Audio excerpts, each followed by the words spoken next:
All right, welcome back to Last Week Chopped Up. I'm here with my boy Jeremy with the fresh new haircut, which I didn't call out. Did I call it out last week on the air? I don't think I did. Man, I don't know, man. It's I got to keep it up. It's 2021. You got to try a lot of new things, man. So we'll probably see a few new haircuts this year. But I'm getting into the bag, as they say. I'm getting my haircut bag. Yeah.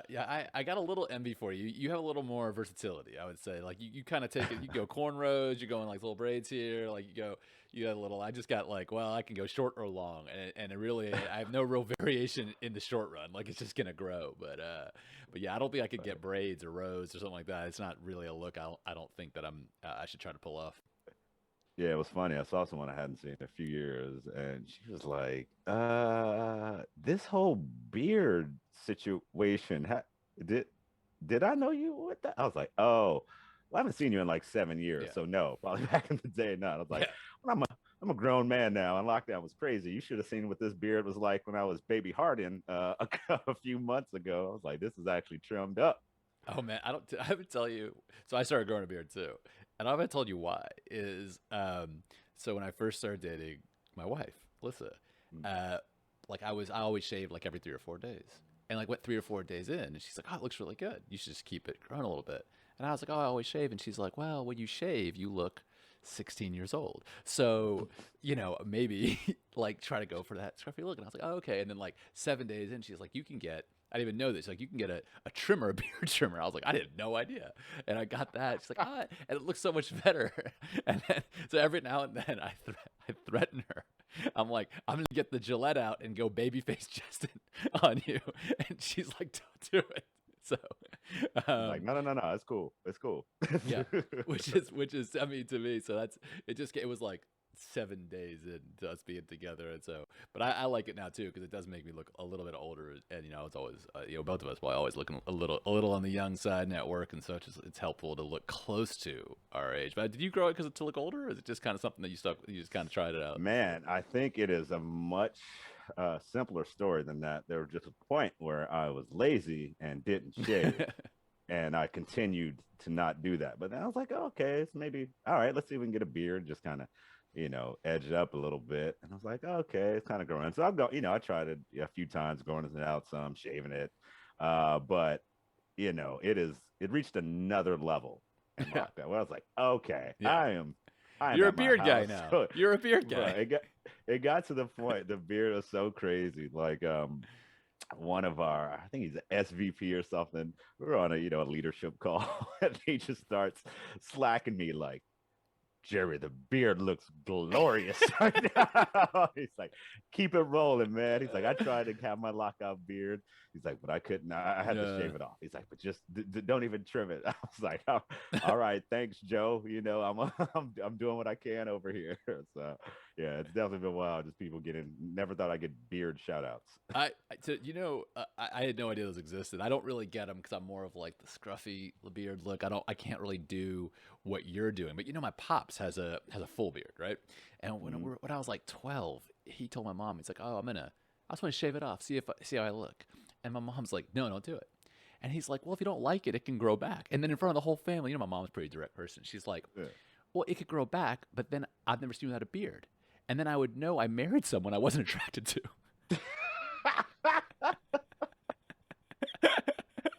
Oh my god, Mom's spit that real talk, man. And my dad's like, "But I could grow it back in like 2 weeks." She's like, "Please don't. I'm just not sure." She's like, "I've seen pictures of you when you were a kid. Like, I'm not sure." I was like, wow. So he never did. Wow. So now I feel like we gotta introduce your parents to these like Snapchat filters that will remove your beard. I've actually done a couple of those. It isn't too bad because really, even for me, yeah. I'll see if I can dig up send the it picture, over. send it over to you. Yeah. But yeah, man, the only funny thing is at that time the beard was kind of long, so it kind of puts a plane on your face and kind of draws it out, but the beard was below the like plane of correcting, so you still see a couple squigglies come out. But yeah, man, it's pretty good. And then it actually reminds me, like, I haven't seen myself clean shaven. I can't even tell you when. So I'm looking at this picture like, this doesn't look like me. Yeah. But I imagine my dad, he's had it since he was like 21 years old. Like, is that a full? Because he looks so young, and Yeah. so yeah, I'll like that will be a trip. Well, here's the question: would my mom be willing to look at the picture? Because the same theory applies. Like, I mean, at best we could say this is a fictitious version. We cannot 100% 100% know this say. is what he looks like. So she can default to We'll he see. doesn't really look like this. Uh, You know. I'll update. I'll get him to use it. He listens. I'll get him to use it, and then we'll see if she looks at it. I bet she won't. I'll be honest with you. I bet she won't. All right. Well, I'm waiting for that update on one of the next episodes, man. Oh man. So what? Look, I wish this is one of those weeks where it seems that it's peak NBA. I mean, the Hmm. everything that could be happening is happening. So where do you want to start? What was the most compelling NBA from all the things that happened last week? I mean, I have mine. What's Yeah. yours? What's your most compelling NBA storyline from last week? I mean, it's hard to not go with uh, Kevin Durant. Yes. You Yes. know who I am. Yes.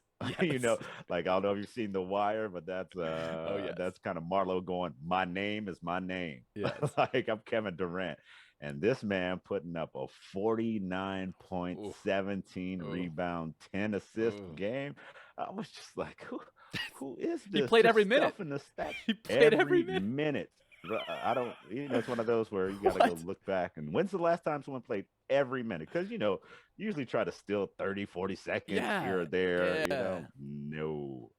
So that was wild. 'Cause I caught, I think, the second half of the game, and it was just a masterpiece. I'm chilling here, my buddy. He's trying to get some work done on the laptop. And I'm just like, yo, you're watching Van Gogh paint right Yeah. now. Like, you're missing it. You need to get Yeah. over here because this Yeah. man is just creating art. And some of the shots, oh my God, like it's, I remember there was a time James Harden had the ball, Hawks running down. He's kind of almost trapped near half court. And he just does like, throws it Kevin's general direction, like, do something with this. Kevin catches it, takes one dribble, is still like moving his body to the right, doesn't square up, jumps up, kind of gets the shoulder square in the air, shoots it straight butter. And you're like, yo, this is like he is making difficult shots. So yeah, I think it is going to be hard to not just say KD's feeling like the best player in the world right now. I mean, impossible to disagree with. When I woke up to it because it happened in my nighttime. Then you had texted me like, and I looked and I was like, that was one where like that's a text your friend moment, like you're saying. That's a you need to witness this. This man is doing something that should not be possible, and he's doing it. And the Nets take a 3-2 series lead in the Bucks, and we were dragging on the Bucks, and they came back with 2 wins. And our friend Nathan texted us saying we shouldn't be making picks on the show or whatever he was saying. Yeah. Right. He's like, how do you feel about the pick now? I'm like, well, I can't predict Kyrie Irving completely turning an ankle and needing a walking boot. Yeah. Yeah. I'm like, but they still got that man. Yeah, it like you said, the Death Star.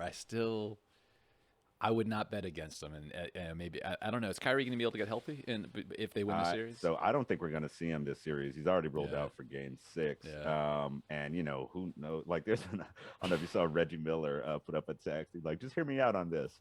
The Nets should sit KD and Harden for Game 6 and just go all in on Game 7. And I mean, it's kind of ridiculous, but I would have a quick hook.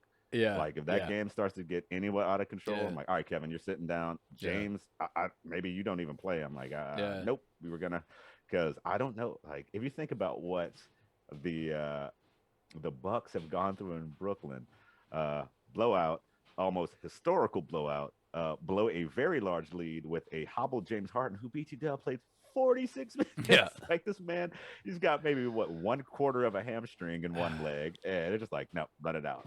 No. Hell, that might be the most he's ever played in a playoff game. I mean, it's got to be close for not an overtime game, like you said. You find some minutes here or there. Free throws with a minute and a half left in the quarter. Okay, let the guy get some water, get a longer quarter, and like to not do that. But look, in baseball, we do see teams. Game 6. Starter goes 3 innings, they're down, pull him. He's a closer in Game 7, right? Like you do see teams optimizing to like, okay, look, we need to set ourselves up. So I wouldn't be surprised to do that. I mean, the guy. I mean, you can't go ask him to play 48 minutes every He's human, presumably human after all. Yeah, quick hook. I'm like, yo, guys, we go down 15, 20. I immediately go down. So I'm like, you got to ball out the first quarter if you want me to keep everybody in. Like, there's none of this going down 20 again and trying to come back. And now on the Western side, you have Chris Renaissance Paul in COVID protocol. Now, some people are saying he's gotten the vaccine, so it should be a short stay.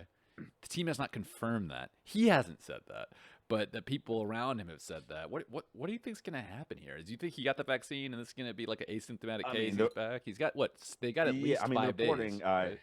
Sorry about that. Yeah, the reporting I've seen is that like, yeah, he got the vaccine, or a group of them got the vaccine a while ago, I think in February, and that he's got a like very, very small viral load that's, barely registered. So my guess is at most he misses a game, but if it's a 7-game series, I think he misses no games. If it's a 6-game and, it starts on Saturday, maybe. But I think it is, a reminder, like COVID's still out there, and vaccine doesn't make you impervious, right? But we're not impervious to a lot of diseases, no. So there is some level of risk in the world. But I feel like that guy, everything is falling in line for him, right? It's like AD hurt first round, Jamal Murray out for the Nuggets second round, Kawhi. ACL, maybe we have a tear. They're not reporting it, but doesn't seem like he's coming back anytime soon. No. And it's like, man, everything's lining up for you, Chris. So, maybe it's your year, but maximum 1 game. NBA wants the storyline's too good. You got to get Chris back. Got to get him back in. I saw, he would say, I felt written off after 2019. He was shipped for pennies on the dollar. It's not like he felt that way. He was, like, come on. Oh, looking back on this, we had to attach 2 first-round draft picks and 2 pick swaps to get Chris Paul up out of here for Russell Westbrook. Unbelievable. Now looking back on that, it's like, oh, this is the worst trade. Like every trade involving Russell Westbrook has been awful. No. Yeah, at least for the Rockets. It's been awful. Absolutely. Absolutely. It is. One of those lessons in life where I liked V1 of Daryl Morey. Stick to your principles, kind of that money ball type approach. And then it turned into like, we're always just so close, so it's justified to do some crazy stuff. But like, it doesn't really work that way. Like they had just lost the Western Conference Finals. Chris Paul had been hurt. You look at that team and it's like, you were that close.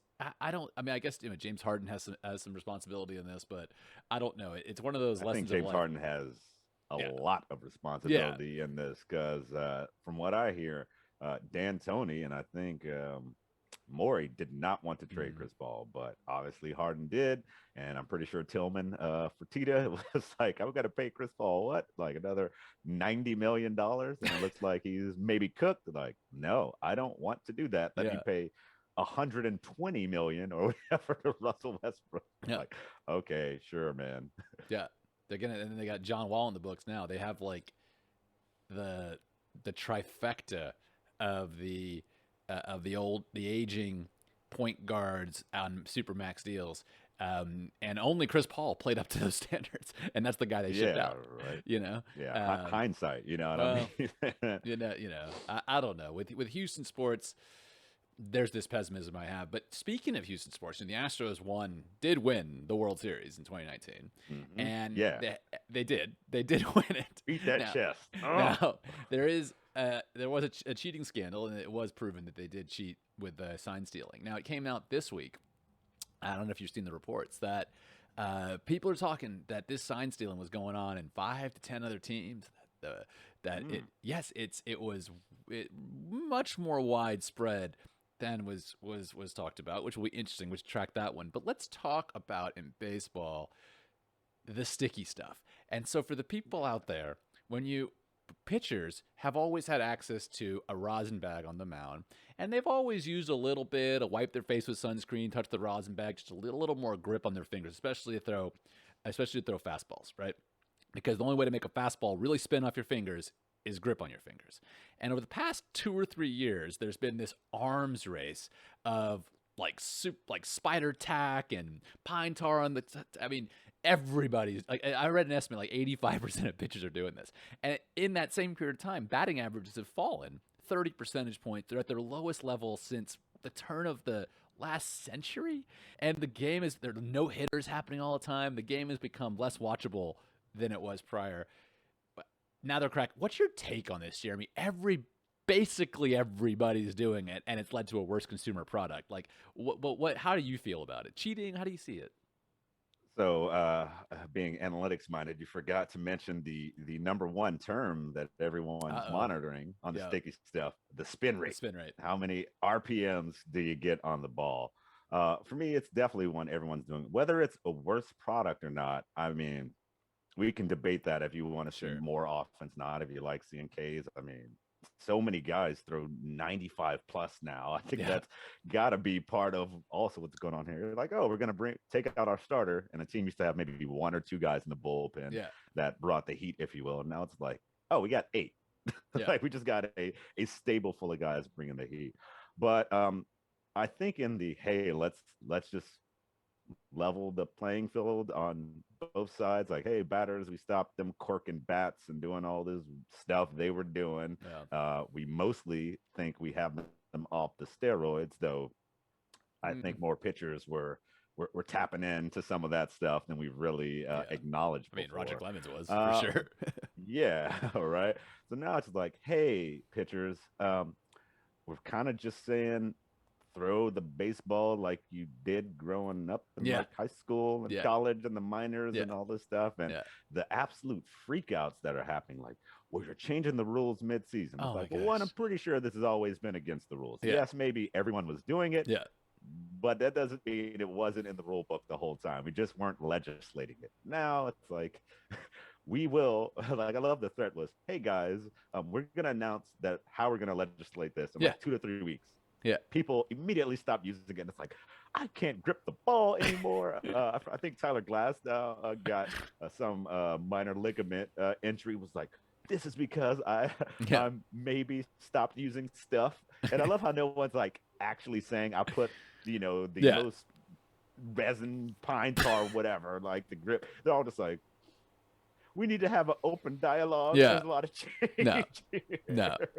So everyone's like not admitting it, but admitting it. And I'm like, man, deal with it. Like, if they are not mudding up the ball, because, there's like, I forgot the mud they use to kind of put on the ball to get a little more grip and, give you rosin. Or we just say, hey, here's rosin, whatever else, I think suntan lotion is what some of the guys use. Like, all right, say, here are the 3 products. Exactly. And deal with it. Like, I don't want to hear a man making $30 million telling me, hey, if I can't cheat, I don't know how to play the game. It's like, bruh, you make too much money. Maybe you won't have a 2.1 ERA. And you got to live with that. The outrage, like you said, by the pitchers, I mean, is genuinely, to me, ridiculous. Because like you said, 3 or 4 years ago, people would just touch their face, a little sunscreen, touch the rosin bag, and they get a little more grip, and it's fine. And now they have been like making exotic blends of things to this stuff. But here's what I would say. I'm 2 ways. One, this random check thing, great. That's fine by me. Randomly check them if their hat's full of pine tar or spider tack or whatever. Throw them out of the game, 10 game suspension or 10-day suspension. That's fine with me. Alternatively, a thought would be, say, okay, look, y'all want to do whatever the heck you want, but these dudes are getting metal bats. And we're about to see. I mean, not necessarily like those air attack bats from when we were in high school where they had like helium in the bats that like would be just ridiculous, but like a decent metal bat. Like they can get the things the guy the college play. Because to me, I'm all there for that, because those balls would be flying out of the park. Right? Yeah. So I was like, hey, we'll let's let them cheat too. Or you know what, y'all do that. Yeah, I guess we don't want them to go back fully on the Roy on the hitter side. But oh my, could you imagine it would be some of these guys on metal bat? It'd be like, this dude just hit a 550-foot home run. Like, holy moly. I mean, or just, hey, pitcher, try to get out of the way of a shot up the middle with a metal bat. How about that? It would be, honestly, like, I don't watch a lot of college baseball, but I used to. You will see guys hit home runs. A guy up there going 150 pounds, hit it off the smaller part of the bat and hit home runs. Like, it is a vast. I mean, you hit with both. It's like Vladimir Guerrero Jr. with a metal bat would just be ridiculous. Like, they should do the home run derby with metal bats. Oh my God, it'd be so crazy. Yeah, and it was actually funny, playing because you grow up playing metal bats, but then you Yeah, get to like high school or maybe in the middle school, you're like, hey, let me do BP or yeah, sometimes hit yeah, with a wooden bat. And yeah, the good thing about a wooden bat is it makes you a better hitter yeah. because you can't hit on the instant. No, You don't get the pop if you're not hitting the sweet spot. So it's great for practicing even when you can't use a metal bat. It's like, okay, I need to get used to hitting it in this sweet spot every time. And then if you do that with a metal bat, you are really getting that exit velo as every, or excuse me, exit velocity if you yeah. guys aren't in baseball, which is how fast the ball comes off the bat, which is another one of these stat nerd metrics that they talk about all the time in baseball. But yeah, you just hit so much better when you go from, hey, this one's harder to hit with, to, oh, okay, this one's easier to hit with.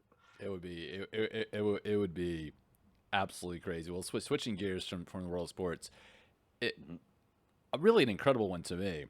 Um, Federal government has made Juneteenth the day the slaves were freed in Texas, which we all grew up. That was a big deal in Houston growing up. Juneteenth Yep. in the park. That was a big deal. That was a big day, and it's now a federal holiday, and tomorrow is off for all federal employees. So it's like it was made a federal holiday, and tomorrow, mail personnel and I don't know if banks are closed. Like it's a holiday. So You should maybe say it was made a federal holiday. What, like yesterday? I think. yesterday, I think yesterday. Yeah.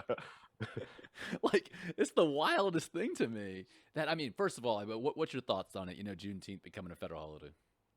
Yeah, well, I think just Juneteenth in general, what I've learned is, growing up in Texas, this was always something we knew or Yeah, taught. It's a yeah, thing that happens. But I guess I didn't know how localized to Texas or localized to Texas for people who don't look like me, that knowledge was. So, yeah. a lot of people hit me up now, what's Juneteenth? I'm just learning about it. So I Wow. think people becoming educated of like, hey, it was 2 years after the Emancipation Proclamation before slaves in Texas Yeah, like were freed. So yeah, it was not an immediate, or as immediate as it could be back in the day yeah, situation. So that's kind of been interesting on it becoming a national holiday, like kind of mixed mm, emotions on it because it feels like this is sort of for show or I will look bad if I vote against this. But like the same people in the Senate and House that are voting for Juneteenth being a national holiday will likely vote against or blocking expanding voting rights yeah, of Black and colored people. So I'm yeah, like, hey man, this thing you're doing for show, that's not really working for me. Like I'd mm, rather not have Juneteenth as a holiday and make sure everyone could vote. yeah, no, So that's kind of, I appreciate the acknowledgement, but if you really want to help, Black or minorities in general, like do real work. Don't yeah, just make, a holiday. yeah, So like many things, it's a little complicated for me. yeah. I hear you. I mean, these voting rights bills that are just very targeted disenfranchising of the Black community, minority communities in general, and it is to me, given how disenfranchised the community has been since Emancipation Proclamation. We're talking from poll taxes to polling stations not being open to just from every to threatening at the poll. I mean, from the whole time we have not seen that. And I'm with you. I think it's to me. I reacted like, hey, if we celebrate Fourth of July, if we celebrate Memorial Day, like we should have an awareness and a celebration of freedom. But it would feel a lot better if it was hey, we're doing this as part of the bill to its in voting rights rather than a standalone. And it's like, hey, why don't you, Right. that should be part of the Voting Rights Act. We will also have a federal holiday for, acknowledging, something like Juneteenth or the date the Emancipation Proclamation was signed or what Yeah. have you. I would have been funny as senator on this bill. Like, let me make a little addendum to this Juneteenth thing here. Let's protect voting rights. Like, just Yeah, totally gum up the works. Like, hey, this Juneteenth thing ain't happening this year, but we yeah, go have a conversation because yeah, I made it real weird for you guys yeah. now. Or like, the Juneteenth holiday will be celebrated on November 2nd, Election Day. It'll be a national federal holiday. Celebrating Juneteenth 5 months later to allow everyone to vote, despite what kind of job you have, despite your holiday. So that's how we're going to celebrate. You know, like you said, last minute addendum. It's like, well, I was all for it until it helped people vote, you know? And so to me, it's like, you know, how you could justify it not being a holiday when you vote. Like, well, why create that tension? It only works one direction. I mean, let's be very real. Like, if you're against, if democracy is important and you're all about representation, how should that day not be a holiday? How should voting access not be a civic right? And if you go down that path, you can say, well, I want it to have election integrity. Well, having a holiday allows people to have access. How is that anything against integrity? Is also about access, right? So I don't know. To me, I would love to see. I would love to see, like you said, like a last minute writer to be celebrated November 2nd. You know, and I read the first Tuesday of November, because that's what that's really what it's all about. So yeah, we'll see. But yeah, now I'm like, is the bank open Friday? I have no idea. I mean, like, I have trouble keeping track of American holidays, out here anyway. But certainly, certainly, I have no idea. I think we'll all find out. I mean, like, I will say the Juneteenth part. We just had a discussion about it. There is a federal holiday 2 days after the law passed is something like, if I was a kid or something, I'd be like, this is the coolest thing that's ever happened. Like, you wake up Monday and then Friday becomes a holiday. Like, what? Yeah, man. Yeah, so we'll see. Yeah, I'm also not used to this. Actually, I should probably hit up my mom. Like, yo, y'all, like, yeah, what's up? Turn up. We got Friday off. Yeah, like, are you working? Are you working? It's tomorrow. Are you working tomorrow? Bro, I do not work at a federal company. There is no. No, I know you don't. But doesn't your company give every other federal holiday off? Like Memorial I think Day? there's some that we don't. The quickness of this, I certainly understand. And we're not just like, hey, so this thing happened Wednesday. You're now off Friday. But we do have some. There's like some Juneteenth programming at work. I unfortunately haven't been able to make any of it. So I mean, there's been some acknowledgement. I think there's like a Friday sort of hangout for Juneteenth. So my guess is no. Everyone will have to work, and maybe we can catch it next year. All right. Well, I'm surprised you're not in there in your calendar being like, decline Juneteenth, decline memo Juneteenth, decline memo Juneteenth, but like, dare me. Like, good point. Well, I saw you said in the show notes that Cali is all the way open. So tell me, I mean, as in no restrictions. So it's not absolutely no, but mostly no. So right now, there's no more social distancing needed for most situations. No more masks needed. You're just out here. There are, individual business can, require masks. I think there's like 3 states you can be either no one needs mask, everyone needs mask, or a kind of voluntary say if you're vaccinated, you wear a mask. If you're not, don't. But whatever. There's no reporting system or anything. So the first couple days, I still seen a lot of places, 90% of people wearing masks. But that was day 1. Day 2, I'm like, okay, it's down like 80%. So I think in about a week, it'll maybe a quarter of people or something still wear masks. But depending on where you went, so I went out this weekend. And before this official mandate, we went out at the beach, then went to some beach bar, and we're like, okay, we're walking in with a few friends. We got masks on, going through the front door. Take 2 steps in, we're like, okay, so this place is completely packed and no one has a mask. Well, why didn't the dude at the door just tell us this? Just give me the memo. So we take those off. So it's definitely not fully enforced all the mandates before. But yeah, man, getting back to what used to be regular life, and I expect going forward we'll see some folks just continuing to wear masks in general to a limited degree, just like you'd see in some of the Asian cultures. Right? Like sometimes people wear a mask and just like, yeah, this is the thing we do. So I think we'll see that. But yeah, man, wide open and free. The governor's doing his tour of different amusement parks and stuff. Disneyland is now open to folks who aren't from California. So yeah, just trying to get back to it. But man, speaking of the weekend and hot vac summer stuff, hashtag hot vac. Yeah, so my buddies were out there playing little frisbee games, which I just picked up in the last month or so. Have you heard of Can Jam? No. So it's like some game you take like this little plastic oval. It has a slot in it. You throw frisbees. Okay. If it's like there's a point system. If you throw it to the slot, the game's over. If not, you like kind of have a partner. You slap the frisbee to try to hit it in the hole. Whatever. Okay. Last week That chopped and then up, there's another. sponsored by Can Jam. Can't. Yeah, exactly. Come hit us up. You Yeah. know. And there's some other game with like a pole you put in the ground with a bottle on it. I have no idea what it's Okay. called. Sounds But fun. yeah, you kind of try to hit the pole, blah blah blah. Either way, we're doing that. And man, it was funny. We were playing these games. It's kind of we're getting the reverse. Like now we're getting some of ladies starting to shoot their shots. We're playing the game and girls just walked up like, hey, what's this? What are y'all doing? Oh, we just playing this game. Oh, I mean, can we hang out? Can we join? What y'all doing after this? Like, whoa, what is happening here? What?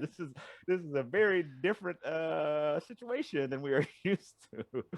So yeah, shouts out to ladies out there starting to shoot. They're lady shots. We're here Okay. for it. Shoot them up. All right. Come holler at us on the beach. So yeah, man, that was kind of cool. One of the turns out one of the girls, she's visiting from Cincinnati, so we're good, just talking, shooting the stuff.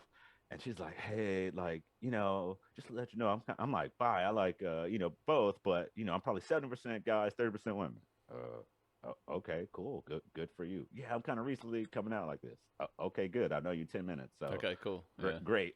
Then she's like, how do you talk to a female? I'm like, oh, It's you a now coaching have to session. deal with this. Yeah, What? this problem on the man side of the world. I was Okay. like, well, you know what guys do when they talk to you, right? To try to holler at you. She's like, yeah. I was like, so now you need to do that for other women. I was like, but you've got the inside track because you can just walk up to the table or walk up and talk to women, and at first they might just like, they don't have that maybe apprehension or thought of your intentions necessarily that they might have if a guy walks up. So she was like, yeah, but now it's like I'll talk to them and they just assume like it's friends or something. They don't even know I'm hitting on them. I'm like, oh yeah, you got to turn that aggression level up though. Like you gotta leave no doubt of like you're not just saying, hey girl, that bathing suit or that top looks good. You gotta be like, girl, that top looks good. Like I was like, girl, you gotta approach it different. You can't just be like, hey, what's up? So Yeah. she's laughing. I'm like, I'm actually not playing. I'm like, at some point, No. you got to No. I let mean. that intention known Yeah. that Yeah. I'm not just the homegirl hollering at you. Yeah. I'm trying to holla at you. Well, look at you. You got you just playing games and handing out life advice and look, you're a renaissance man. You've exited COVID with a beard, with all this perspective, and you just out there getting your can. What's the game called? Our sponsor called again? Can. Our sponsor, last week chopped up, sponsored by Can Jam. I believe it's Can with a K. Can with a K. So Jam. yeah, look them up. But yeah, man, I think the new me would probably at this rate, what, a month from my reality show starting. So yeah, Okay. I'm loving my progression over There here, you man. go. There you go. So that's the hot back summer update. I wanted to talk. We usually talk about screw up of the week, and Mhm. we had two in the show notes, and I was really thinking that the Philadelphia 76ers blowing 20-point fourth quarter lead to the Bucks. Sorry, To the Hawks. to the Hawks would be would be the screw up of the week. But I think fill us in from some news out of our home state of Texas that really puts just a classic NBA choke job to shame in terms of screw up. Yeah, I feel like this guy, we need to start just counting how many he's going to get. My So, goodness. the good old governor of the great state of Texas, Greg Abbott, signed into law permitless concealed carry for anyone 21 and up in the state of Texas, which means you can have a gun anywhere concealed, anywhere in Texas, as long as you're 21. And if you've been previously convicted of a crime misdemeanor, those are going to be expunged, and it said eventually felonies will also be expunged. So you could be a previously convicted felon Okay. of a gun charge who can now carry a concealed weapon anytime you want.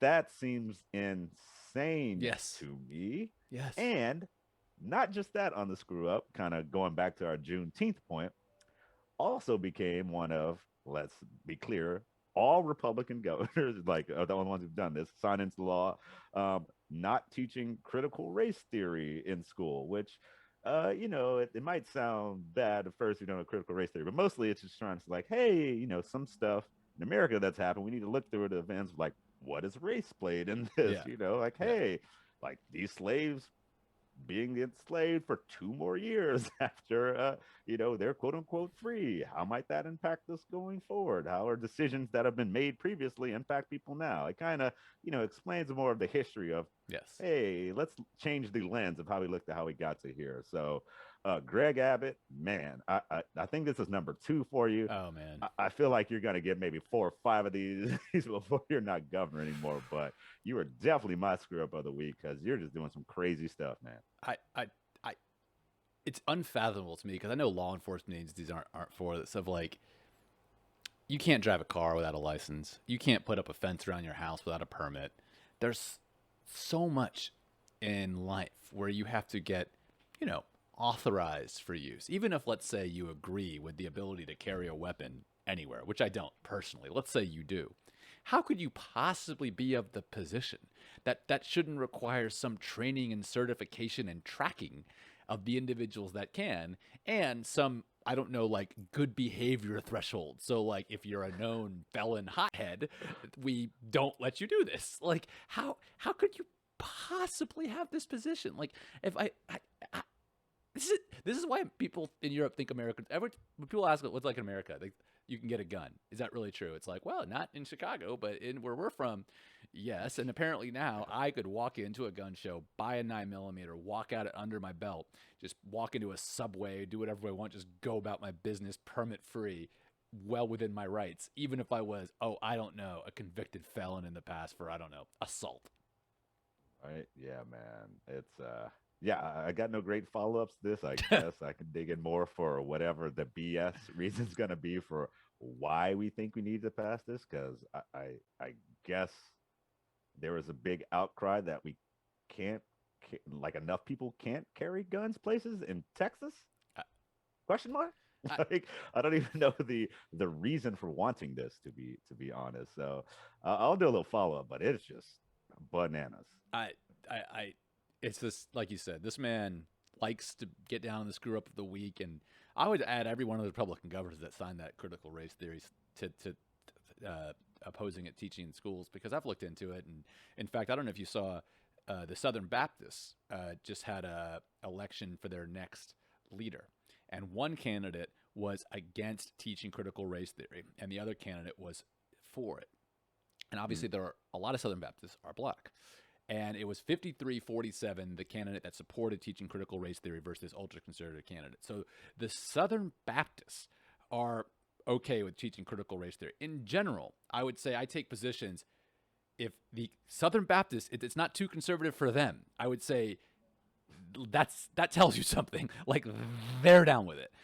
Because, to your point, like, it's not saying absolutely, by any perspective, saying, this group's bad, this group's good. In fact, it's trying to say, look, there's a historical understanding for the inequality we see today.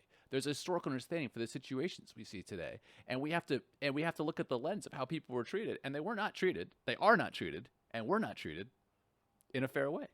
And if we can't teach that, then what do we learn in a history class? That slavery was just like what it how, a minor inconvenience for some Africans for a while. Like, to me, and it's I've actually seen some folks in the teachers union come out with like, I don't exactly know what I could teach or how to teach things. Like, okay, I guess maybe we can say Juneteenth, but I saw someone say, hey, I had a piece on like Negro League baseball. yeah. Like, can I say why there has to be a completely different league, Yeah. and to get into the why this had to exist, right? Because race has a lot to do with why there had to be a Negro league and not just like a baseball league. Yeah. So I think it's going to create a lot of complexities for teachers, because you're like, all right, well, what is the line? Honestly, the minute, I don't care what political party you're in, the minute you're opposed to the teaching of facts to people of an age that they can comprehend them. That is to say, it's not like you're teaching, you could say, well, sex education's a fact, you don't teach a 7-year-old. No, let's not be ridiculous. If you're just like, I'm going to teach history, and certain facts are not allowed, you are entering into a very dangerous territory, in my opinion. If you want to say, hey, it's disputed if the CIA started the war and the Bay of Pigs and their involvement is disputed to some degree. You could say, okay, well, when we teach it, we'll acknowledge certain perspectives. There's some ambiguity as to the role of the American government in some of the Central American roles. I don't think there really is, but you could have that opinion. But the Negro Leagues, slavery, poll taxes, Jim Crow. These are just absolute historical facts that have led a lasting impression on this country. And if you say you can't teach facts, I don't know. That makes me real sad. Yeah. Right. So I have a feeling. I think it is a fair amount of states now who've passed this. I don't think Texas is the last one.